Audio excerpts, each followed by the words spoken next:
Economista e bacharel em Direito, José Ricardo Wendling nasceu em 23 de junho de 1964, em Montenegro, no Rio Grande do Sul. Filho de agricultores, ele mora em Manaus desde o início dos anos 1970. Em 1995, filiou-se ao Partido dos Trabalhadores, pelo qual foi eleito vereador e deputado estadual por 2 mandatos. Em 2018, chegou à Câmara Federal como candidato mais votado do Amazonas, alcançando mais de 197 mil votos. É professor universitário pelo curso de Economia e presta serviços de consultoria econômica para empresas do Polo Industrial de Manaus. Olá, seja bem-vindo ao programa Agente Político, onde a gente vai receber aqui no Diário da Capital pessoas públicas que estão no poder, da sociedade civil em geral, para discutir política pública em Manaus e no estado do Amazonas. Começando a nossa série de entrevistas, recebemos aqui no estúdio o ex-deputado federal José Ricardo Wendling. Seja bem-vindo, José Ricardo. Olá, Bruno. É uma satisfação a gente poder estar aqui nesse programa Agente Político e a gente poder falar um pouco, né, sobre não só o nosso trabalho, mas também as perspectivas, né, que nós temos da política aqui em Manaus e no estado. José Ricardo, vamos começar falando então do Partido dos Trabalhadores. A gente começa dos partidos, depois a gente vai ampliando para falar dos projetos mais amplos até o fim da entrevista. Hoje, nós temos, o Partido dos Trabalhadores tem um vereador eleito na Câmara Municipal de Manaus, um deputado estadual, 2 prefeitos no estado do Amazonas eleitos no último pleito municipal, num quadro representativo que, diferente do que já foi em outros momentos, né? Nós tivemos já 3 vereadores, por exemplo, na Câmara Municipal, já tivemos aí mais deputados estaduais, como foi na época que o senhor esteve, né? Mais deputados estaduais do PT. Eu queria saber, na sua opinião, a que se atribui esse quadro atual, né? Claro que isso foi uma construção, né, ao longo do tempo, mas eu queria a sua opinião sobre esse momento do PT no estado do Amazonas. Como é que o senhor avalia e a que se deve essa redução representativa do partido? Eu acho que, primeiro, assim, o Partido dos Trabalhadores ele está presente em todo o estado do Amazonas. Hoje é o maior partido, né, do Brasil, de esquerda, né, vamos dizer assim. O número de filiados aumentou muito também nos últimos anos, ainda mais agora, recente, agora com o período do Lula, né? O Lula foi muito perseguido, o partido foi muito perseguido e aumentou o número de filiados. Mais gente agora querendo militar através do Partido dos Trabalhadores. E realmente aqui no Amazonas nós já tivemos momentos com um maior número de prefeitos eleitos, vice-prefeitos, mais vereadores, e também aqui na capital, né, que chegamos a ter 3 vereadores. Então isso foi muito importante. E 2 deputados estaduais. Hoje só tem o deputado Sinésio. Eu tinha 2 mandatos anteriormente, né, estava também no período dele. Mas eu diria que, no geral, o partido ele tem um desafio. Ele precisa se organizar melhor aqui no Amazonas. Talvez uma renovação na direção seja um caminho. Era para esse ano ter eleição interna no partido, para renovar em todo o Brasil, inclusive a direção nacional. E aqui no Amazonas nós precisamos disso. Essa renovação, esse processo de escolha de dirigentes de forma direta, os filiados votando e escolhendo, ele acaba oxigenando. E novas pessoas, jovens, entrando, né, na direção para dar um novo dinamismo. E é por isso que eu defendo, e sempre defendi, vou continuar defendendo, que o partido lance sempre candidaturas majoritárias. Então, ano que vem, a eleição é municipal. Então, nós precisamos lançar candidatos e candidatas a prefeito, com muita coragem. Às vezes, alguns acham que não, o partido não tem um nome muito forte. Não, nós precisamos fortalecer os nomes, né, buscar os apoios. E agora nós temos a novidade, que é a federação.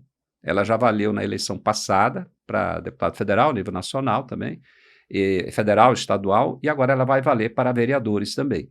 Então, o partido já está junto com o PV e o PCdoB. Então, um exemplo de Manaus. Manaus, o PV tem um vereador, o PCdoB tem um vereador e o PT tem um vereador. Então, já são 3 vereadores na federação.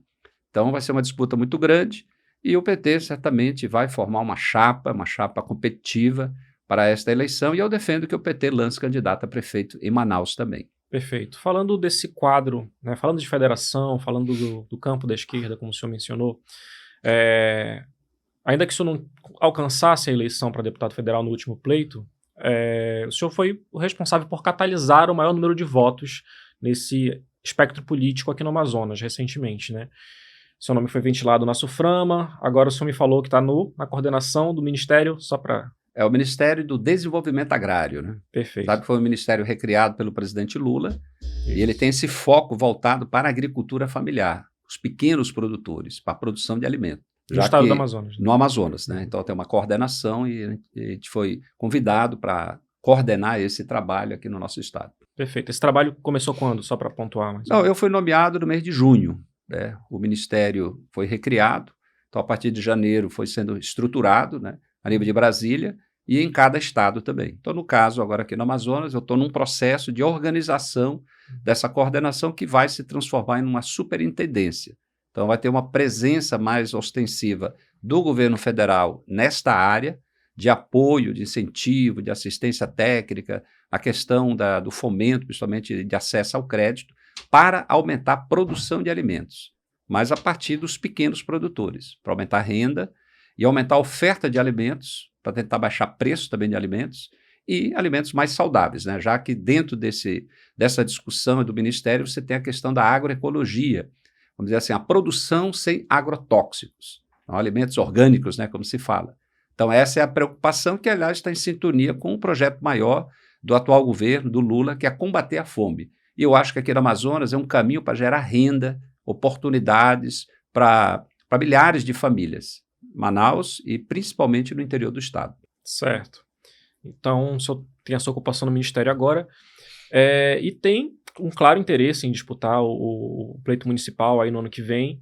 Eu queria que o senhor comentasse um pouco sobre como é que se pode desenhar esse quadro, né? Tem um rito interno do partido, imagino, queria que o senhor explicasse. E a sua expectativa desse desafio, se viesse concretizar, né, como futuramente pré-candidato, depois candidato a prefeito de Manaus. O Partido dos Trabalhadores sempre tem disputa, né? Eu fui candidato a prefeito em 2020, fui candidato a prefeito em 2016. Nas duas ocasiões, a disputa interna com outros pré-candidatos, com outros nomes, e, portanto, a gente foi candidato nesse processo que tem.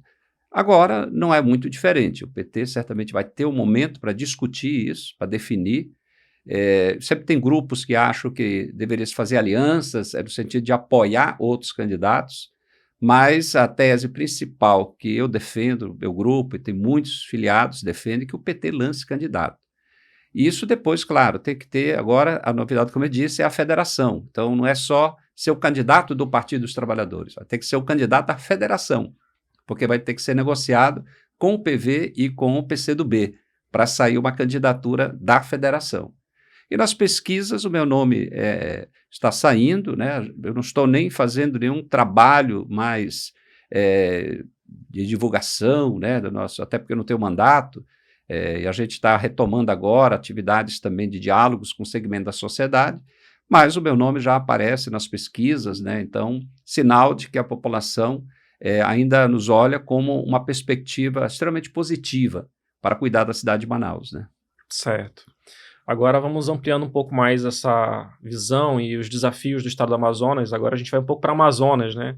Uma temática que envolve a cidade de Manaus e tem repercutido recentemente, inclusive, BR-319, né? O senhor teve um mandato como deputado federal muito voltado à defesa da Amazônia, à preservação do meio ambiente, gerou adversários políticos que pensam contrariamente, né? E agora, atualmente, nós temos esse contexto em que a estiagem tem provocado, né, muitos discursos, críticas à ministra Marina Silva. Eu queria saber a sua opinião sobre a BR-319, que tipo de solução a gente pode ter nesse embate e se é possível ter solução, se a BR-319 ainda é possível, viável, obedecendo, resguardando todas as questões ambientais. Eu acho que a BR-319 ela vai ter que ser asfaltada em um dia, não sei quando vai ser. Eu defendo isso, eu acho que é uma estrada que precisa ser viabilizada. Eu fui deputado federal nos 4 anos, todo ano, junto com a bancada, a gente defendia recursos, inclusive alocava da emenda de bancada um valor para a BR-319, ao menos para ajudar e simbolicamente dizer, não, temos que cuidar dessa estrada. Eu estive fazendo o trajeto agora, há 2 meses atrás, junto com o superintendente do INCRA. Nós fomos fazer visitas ao Humaitá e Apuí e eu fui pela estrada, pela BR-319. Dá para passar tranquilamente, porque não é o período de chuva, muita poeira, e no período de chuva, claro que tem os atoleiros, e isso que atrapalha totalmente, né, o trânsito. Então, nós precisamos cuidar disso. Agora, o que se percebe que ao longo dos anos tem uma série de exigências em relação à área ambiental, área indígena e outros aspectos relacionados à questão, vamos dizer assim, da nossa situação amazônica, vamos falar assim, porque você tem que olhar o regime das águas, das chuvas, que precisa ser equacionado.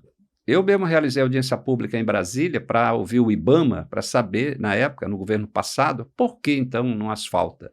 E o próprio IBAMA, do governo Bolsonaro, estava dizendo o seguinte: é só cumprir a legislação ambiental.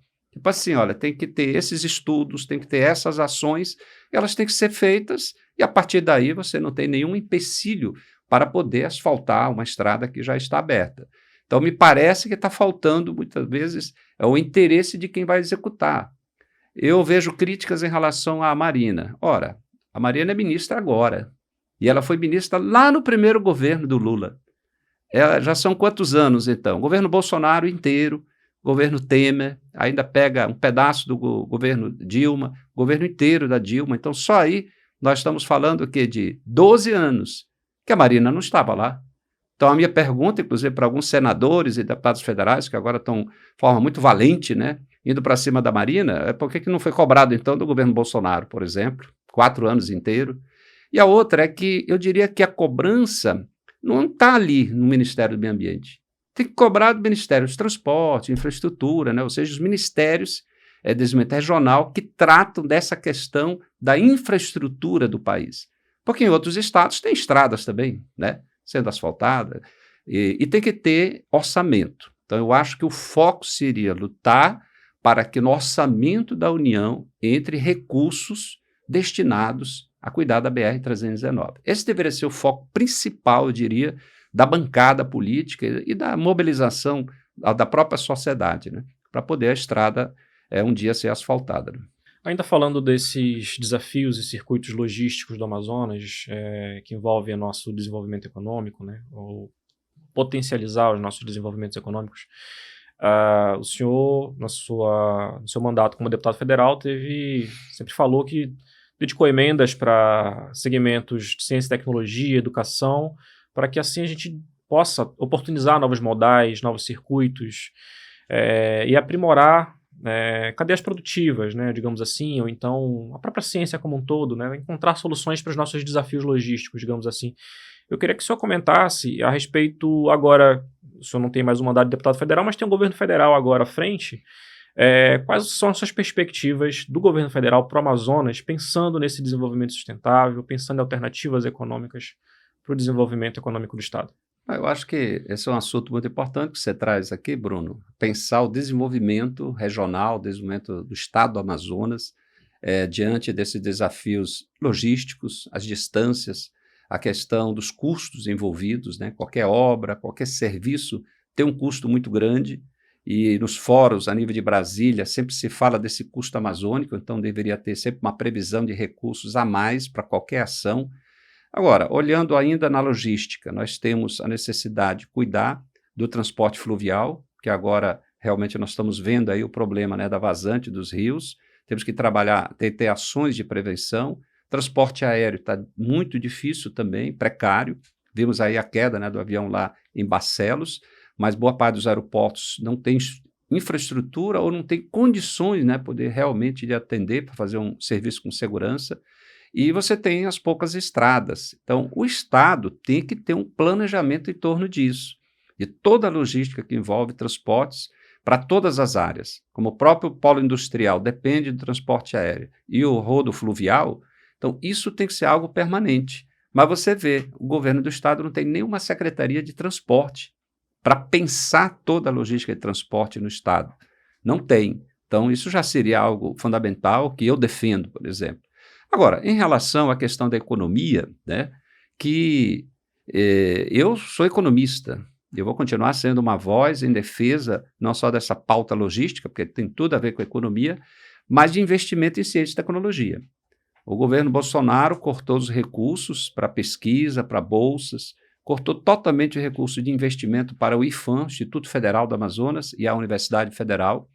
E eu fui o deputado federal que alocou praticamente todas as emendas, aliás, emendas de bancada, que são valores maiores, eu destinei todas para instituições de ensino, de pesquisa, que é o caso da Universidade Federal, por mais de 27 milhões, né, para o IFAM, que foi próximo de 50 milhões para o Instituto Federal, alguns estão sendo executados, vários projetos ainda, a Universidade do Estado do Amazonas, também a Embrapa, todo ano coloquei recursos para pesquisa, principalmente na área da alimentação, que é o foco principal da Embrapa, assim como a Fiocruz, né, com pesquisa na área da saúde voltada para a nossa necessidade, inclusive nesse período aí da Covid. Então, isso nós precisamos fortalecer. O governo federal já está fazendo isso, aumentou recursos para essas áreas, voltar às bolsas, deve normalizar repasses para investimento das instituições de ensino superior e pesquisa. Agora, precisamos de muito mais. Então, por que eu estava concorrendo para ser o superintendente da SUFRAMA? Para a gente poder discutir e alocar os recursos de pesquisa e desenvolvimento. Nós estamos falando de quase 2 bilhões por ano para investir, né, aqui no nosso estado, para investir na pesquisa que vai se transformar em benefício para a sociedade, para gerar emprego. Então, eu vou continuar defendendo isso, mesmo sem mandato, né? Mas eu acho que esse é o caminho para o desenvolvimento aqui do nosso estado. Perfeito, deputado. Agora, para finalizar nosso ciclo de perguntas, eu queria que o senhor comentasse sobre a atual gestão da Prefeitura de Manaus, do prefeito Davi Almeida, e pontuasse, a partir do seu comentário, os principais desafios da cidade de Manaus, não só agora, né, como os que nós vamos encarar aí nos próximos anos. Então, Bruno, eu já fui vereador 2 vezes aqui de Manaus, eleito, e 2 vezes deputado estadual e também federal. Então, a gente teve a oportunidade, como parlamentar, de discutir muito políticas voltadas para a área urbana, portanto, Manaus, que é a capital. E 2 vezes eu fui candidato a prefeito. Nas 2 vezes a gente organizou um plano de governo, principalmente a última eleição, 2020, tivemos quase 400 pessoas ajudando nos 20 grupos de trabalho que nós tivemos, com propostas, ideias, projetos, para enfrentar os grandes problemas urbanos que nós temos aqui em Manaus. Então, é a partir daí que vem a minha crítica em relação à gestão. Por exemplo, a minha discussão muito forte foi em relação à mobilidade urbana, melhorar o transporte na cidade de Manaus. Não só o transporte tradicional, coletivo, mas todas as outras formas que nós temos. Hoje está uma bagunça geral, né? Hoje você tem aquilo que qualquer especialista diz que não pode acontecer numa cidade grande. Numa cidade grande como Manaus, 2 milhões e 63 mil habitantes, segundo o IBGE agora, ele vai privilegiar o transporte de massa, né? Transporte coletivo, em detrimento ao transporte individual ou de passageiro, porque você tem que ter mais ônibus circulando, transportando mais gente, e menos veículos, carros, motocicletas, porque senão o trânsito não sai do lugar. Então, nada disso está sendo feito, o trânsito cada dia está pior, que aumenta o número de veículos. Agora o transporte individual aumentou, está livre, não tem regra, não tem controle, não tem nada disciplinado, qualquer pessoa pega uma moto e sai transportando, e não estou reclamando e questionando o fato da pessoa trabalhar, mas o poder público tem que disciplinar isso, para garantir segurança, para garantir qualidade, né, para todo mundo, para quem trabalha e para quem é usuário do transporte. Então a prefeitura não está cuidando nada disso. Os ônibus cada dia mais velhos, né, você não tem uma renovação da frota. Então esse é o lado da mobilidade. Você não tem intervenções no sistema viário. Agora, no final da gestão, iniciando algumas obras de possíveis viadutos, né, em 2 pontos da cidade. Mas nós temos que ter dezenas de intervenções em vários pontos da cidade de Manaus, que é isso que eu vejo todo dia e quero discutir isso o ano que vem. A outra é a questão nossa da ambiental, de saneamento, de igarapé, de lixo, né? De você ter essa preocupação com a Manaus, que deveria ter mais árvores, com esse calor que nós vimos agora aqui, estamos vendo. Você tem que ter o saneamento de igarapé para ter água limpa, não ser causador de doença, então isso é fundamental. Tem uma discussão agora do aterro sanitário, imagina aquela montanha que foi se formando na entrada da cidade, e a solução encontrada é um outro local que tudo indica que pode gerar os mesmos impactos ambientais. Então, só para colocar 2 áreas assim fundamentais para a nossa cidade, a qualidade de vida da população. Podia falar da educação, que nós temos 1/3 das escolas ainda alugadas, instalações precárias. Falar da área da saúde básica, você tem somente 50% da cidade atendida na atenção básica, e esse é o papel do município. E temos aí as questões da economia, do turismo, do abandono do centro. Mas eu finalizaria fazendo uma crítica. O abandono em relação aos bairros. Eu defendo que tem que ter um cuidado especial com os bairros, no lugar onde as pessoas moram, a rua, né, os bueiros. Acabei de vir aqui próximo, eu estava comentando, olha só essas ruas, colocaram asfalto, mas todas elas, nos 4 pontos, o bueiro aberto, buracos, perigoso, sem cuidado, não é uma coisa bem feita. Então é cuidar dos bairros, é cuidar do lugar onde as pessoas estão lá com sua família, seus filhos, e ali que tem que ser um bom lugar para viver. Então esse é o papel de um prefeito, portanto a minha crítica em relação à gestão vai em torno dessas questões macros que não foram enfrentadas até agora por essa gestão. Nós estamos na porta da eleição e agora estão anunciando programas habitacionais. Agora, há 1 ano, fazendo cadastros. E a gente espera que esse cadastro não seja um cadastro eleitoreiro, seja um cadastro verdadeiro, transparente, para poder saber quem é que está nessa lista, para futuramente ser contemplado com imóveis construídos com dinheiro público. Né? Certo. Aproveitando esse assunto, a gente vai inaugurar aqui o nosso quadro de orçamento dos sonhos. Qual é o orçamento dos sonhos? É claro que não é um exercício exato, né? Porque o orçamento público é complexo, o orçamento público municipal. E nós temos aqui um gráfico que nós vamos exibir, mostrando aonde é direcionado atualmente, né, a partir da LOA, né, da Lei Orgânica, para onde são direcionados os gastos públicos no momento. E a gente quer que o senhor opine num exercício mais simbólico do que, de fato, exato, como é que o senhor direcionaria mais os recursos do município. A gente vai fazer esse exercício a partir de agora. Então vamos agora exercitar aqui o orçamento dos sonhos, né? Eu queria ouvir o ex-deputado José Ricardo a respeito, primeiro um comentário sobre como é que a gente configura hoje, né, a distribuição, né, por pastas e que tipo de áreas poderiam receber mais investimentos, outras menos, num exercício mais simbólico aqui, né? A gente vai mais brincar. Como você pode ver, educação tem 26%, urbanismo 19%. É bom lembrar sempre que temos aí um quadro de pessoal envolvido, né? Tem uma legislação que atrela um limite mínimo de gastos e tudo, um limite máximo, na verdade, de gastos. Mas aí não precisa a gente ser 100% exato, é mais para a gente ver mais ou menos como é que o futuro gestor poderia olhar para esse orçamento, avaliar e como ele poderia modificar. Fica à vontade. Então, você vê que o orçamento previsto é 8,5 bilhões e cresceu muito. Se a gente for observar os últimos 4 anos, fizer uma retrospectiva histórica, você vai encontrar um crescimento ano a ano do recurso disponível para a prefeitura. Eu diria assim, nunca a prefeitura teve tanto recurso à disposição para ser investido, para ser utilizado em benefício da cidade e da população. Então essa é a previsão agora que foi aprovado pela Câmara. Provavelmente para o ano que vem vai ficar nesse patamar ou algo um pouco maior, né, se a economia crescer, porque tudo depende assim, você tem um crescimento da economia a nível nacional. Parte dos impostos federais são distribuídos com os municípios.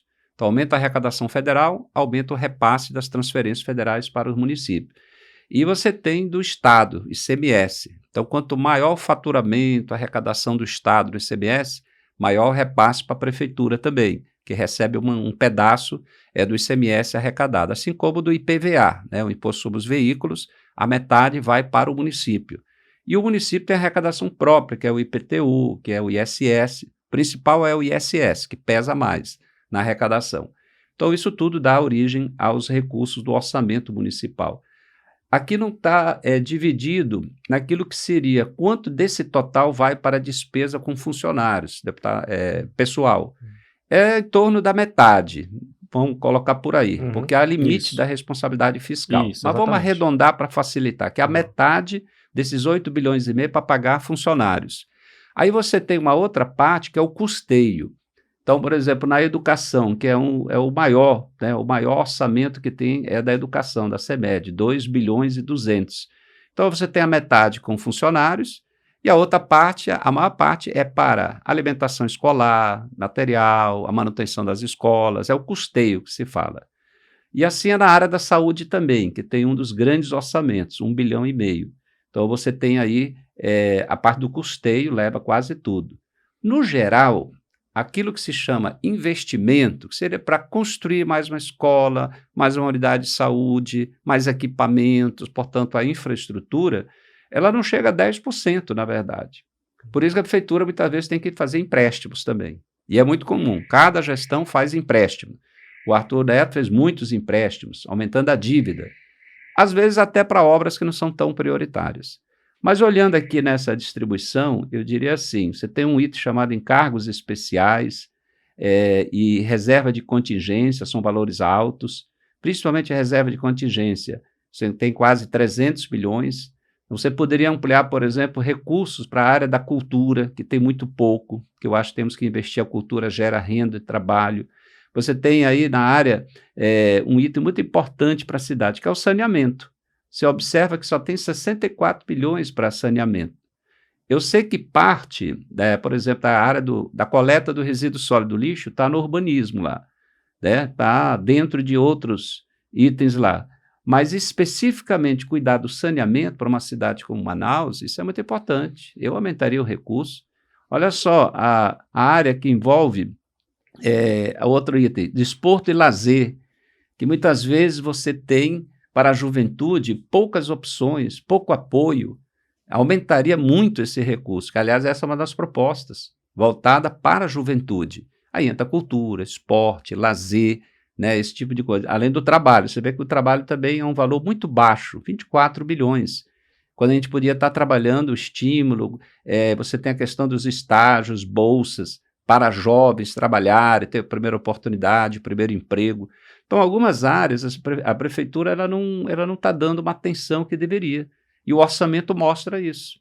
Então, eu alteraria bastante esses itens aí. Agora a gente vai para um exercício, entendendo todas as amarras, as limitações, de percentual, só imaginativo mesmo, de como a gente faria essas alterações. Aí como é que a gente poderia redimensionar esses recursos, assim, um exercício mais simbólico, em percentuais.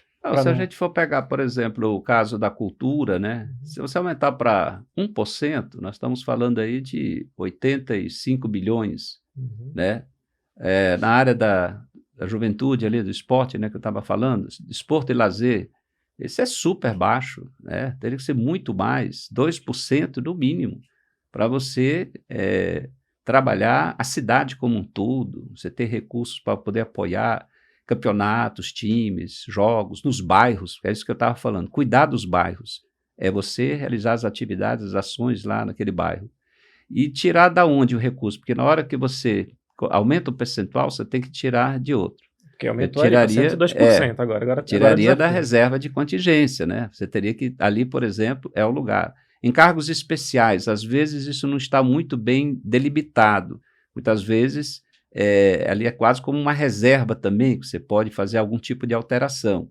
mas na contingência é onde você pode alocar melhor os recursos. Até porque a maior parte das despesas elas são planejadas, não é bem uma contingência. Por isso que falta planejamento. Em Manaus falta planejamento, Você tem recursos aí no sentido de poder ajudar muito mais o povo. Tem a questão que eu mencionei aí sobre lá em cima, que envolve o saneamento. Aqui, lógico, o saneamento deveria ter muito mais do que isso aí. Pelos números que estão colocados aqui, no mínimo 5% desse total deveria ser para saneamento. A gente poder ampliar maciçamente essa área do saneamento. E aí você tem que tirar das outras áreas, principalmente encargos especiais e reserva de contingência. Eu ia combinar com o senhor. A gente colocou aí o percentual, quando o senhor achar que está satisfeito nos acréscimos, aí a gente vai para as retiradas. Existem questões, por exemplo, a educação precisa construir mais escolas e a saúde precisa construir mais unidades de saúde. Se nesse planejamento aqui eu não tem como verificar, tem previsão de construção de escolas? Deve ter aí dentro. Eu só não sei a quantidade. Aí teria que ser verificado dentro do orçamento. Poxa, lá está previsto construir 5 escolas novas. Mas a gente poderia construir 10. Como? seja alocando recursos de uma área ou outra, ou buscando recursos de fora, empréstimos, ou então economizando em várias áreas, que essa é outra questão. Tem que economizar, você tem que ver esses contratos. Na minha proposta, quando foi candidato a prefeito, era para fazer vamos dizer, uma revisão geral dos contratos. Não é para romper contrato, atualizar os contratos, verificar. Tem contratos que já têm aditivos assim, dezenas e dezenas de aditivos. Algo está errado. Mas eu diria que para as coisas acontecerem com mais precisão, Bruno, eu iria ouvir mais o povo. Eu defendo o orçamento participativo. Eu, quando fui parlamentar, vereador principalmente, a gente ouvia vários segmentos da sociedade. As emendas que eu apresentava eram propostas que vinham da sociedade. Então, eu defendo que o prefeito ele possa ter esse processo participativo. Hoje em dia você tem a internet, né, redes sociais, você tem o celular, você tem várias formas virtuais e digitais das pessoas participarem. Você vê o presidente Lula, ele lançou o processo participativo de planejamento, do PPA, do Plano Plurianual. Então, pessoas do Brasil inteiro, no nosso estado, teve um evento presencial, mas as pessoas participaram e votaram nas prioridades através da internet, através do celular. Então, a mesma coisa aqui no orçamento de Manaus. Eu defendo isso. Vamos ouvir a população. Claro que ouvir a população significa que eu tenho que abrir bem isso aqui, detalhar, para as pessoas perceberem. Não, aqui é 5 escolas. Não, vamos ter que construir 10 escolas. Vamos ver de onde a gente vai tirar o dinheiro. Então, é um processo participativo. É o que eu defendo. Eu acho que Manaus precisaria disso. O povo opinar e ajudar a definir quais são as prioridades. Perfeito. Agora vamos para o exercício mais difícil. Da onde a gente... Vamos deixar em 100% ali. Da onde a gente retiraria mais objetivamente. Você falou dos encargos especiais, reserva de contingência, mais algum outro item que a gente poderia retirar? Não, principalmente também? Aí, né? Porque tem outras áreas, todas as áreas têm a sua importância. O que acontece é que o gestor também tem que definir as prioridades, como eu disse. Então, não vai dar para resolver todos os problemas num ano. Então, eu vou colocar tanto para esta área. Ano que vem eu vou colocar mais. Por isso que é bom ouvir a população. Ela ajuda a sinalizar. Não, mais urgente no momento é a creche lá no bairro. Não é tão urgente a praça. Então vamos agora cuidar da creche. Um outro ano você coloca no orçamento a praça. Né? Um outro ano você vai colocar a recuperação lá de alguma área degradada e assim vai. Então precisa ter um planejamento a partir dessa, vamos dizer assim, essa escuta, né, da população. Nesse exercício simples que estamos fazendo aqui, para não entrar em muito detalhe, tiraria desses 2 itens, encargos especiais e reserva de contingência. Quantos por cento dos encargos especiais aí depois a gente soma com a reserva? Como temos uma diferença aí de 6,4, né? Então você tira lá de cima a maior parte, era uns 4 por ali, né? Então fica 5% aí em cima. 5,1. E a diferença que falta aí tiraria da reserva de contingência. Agora, pronto. Tá, é um valor fechamos razoável. assim, então, o orçamento dos sonhos para o primeiro mandato? Não é bem dos sonhos, mas já é uma forma da gente, como eu disse, ele vai ser sempre, no meu caso, resultado de ouvir a população, porque ela precisa participar, até porque é ela que vai fiscalizar. Nós temos os vereadores para fiscalizar, são pagos pelo povo para fiscalizar. Mas muitas vezes é o cidadão que acaba denunciando uma irregularidade, né, uma obra que não tem uma placa, ou então um valor muito estranho naquela obra, ou o prazo que já acabou e a obra não termina, ou até mesmo a qualidade da obra. Então, é ver que a população acaba fazendo muitas vezes o trabalho do vereador, que não se preocupa em exercer aquilo que está na Constituição, que é fiscalizar a prefeitura. Agora nós vamos exibir uma reportagem que o Diário da Capital repercutiu ao longo dessa semana, que o nosso convidado, o ex-deputado José Ricardo, vai comentar, né, e dar sua opinião a respeito dessa temática. Além do impacto logístico, a forte estiagem que se registra no Amazonas em 2023 tem um alto impacto na vida econômica de quem mora nesses municípios mais afetados. Em Tabatinga, por exemplo, a cesta básica teve uma alta de 25%, segundo o levantamento do Instituto Federal do Amazonas, o IFAM. Economistas alertam também para a possível alta de preços de produtos que vêm dessas cidades para a capital, por exemplo.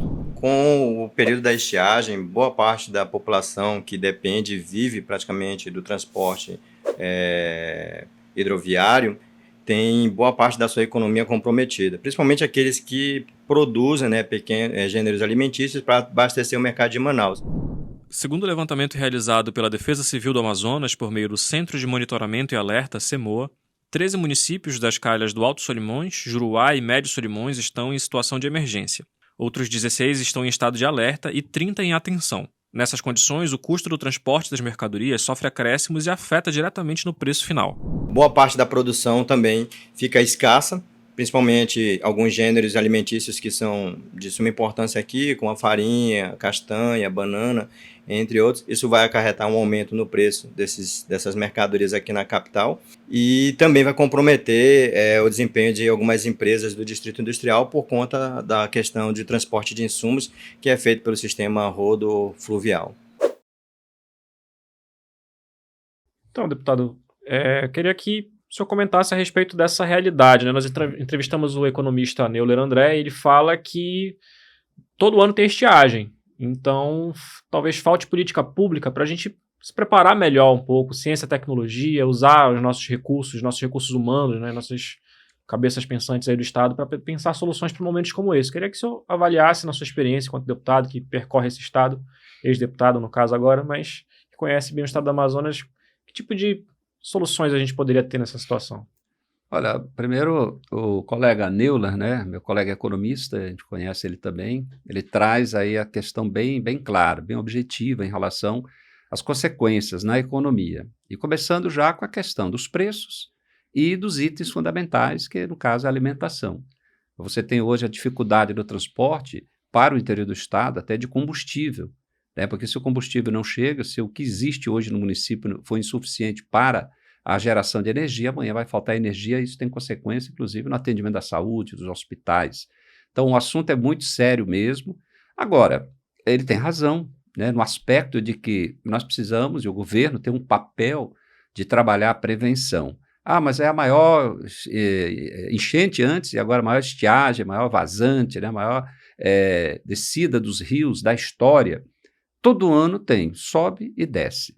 Então, logicamente, as ações, tanto de defesa civil como ações como agora, que precisaria emergenciais, ela já tem que ter um mínimo de planejamento, inclusive com recursos previstos nesse orçamento do Estado. Aí sim teria que ter um foco de reserva específica para situações como essa, da alimentação, do transporte, né, logístico emergencial para essas localidades todas. Nós temos realmente essa consequência da produção, que vai ter dificuldade para chegar em Manaus e pode encarecer aqui também. Além do interior já está mais caro tudo, nós temos a questão do fornecimento de muitos itens que vêm do interior do estado. Se a economia do Amazonas, que nós temos que fortalecê-la, ela vai começar a ter uma oferta maior de alimentos, nós vamos ter, numa hora como essa, reflexo no preço daqui. Claro que outros estados se aproveitam para vender para cá, tem a questão da estrada, agora muita gente lembrando da BR-319, que poderia vir em produção de Rondônia, o estado de Rondônia é grande produtor também de alimento.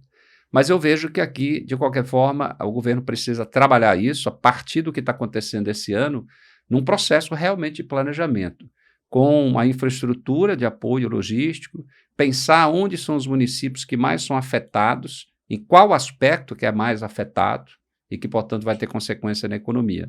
Nós aqui da Zona Franca também nós dependemos da vinda de insumos do exterior, que vem via fluvial ao longo do rio, né? Vem do exterior na cabotagem, no sul do país, vem do transporte marítimo, né? da Ásia. Então, o rio agora baixou tanto que tem pontos mais difíceis de poder os navios passarem e chegarem em Manaus. Então, realmente, a indústria está preocupada que pode ter desabastecimento de certos insumos, isso tem que parar a produção de algumas empresas, e isso tem consequência no emprego, no faturamento e na arrecadação também do Estado. Então, é um assunto que precisa ter muito diálogo, mas também uma questão de assumir responsabilidade. O poder público é o primeiro, o governo federal já sinalizou recursos, teve uma reunião agora, vários ministérios e o governo do estado e outros estados também, mas nós precisamos olhar uma coisa já de médio e longo prazo. Ano que vem vai ter de novo. Nós vamos ter enchente para o final do ano e nós vamos ter vazante de novo lá para o ano que vem, né?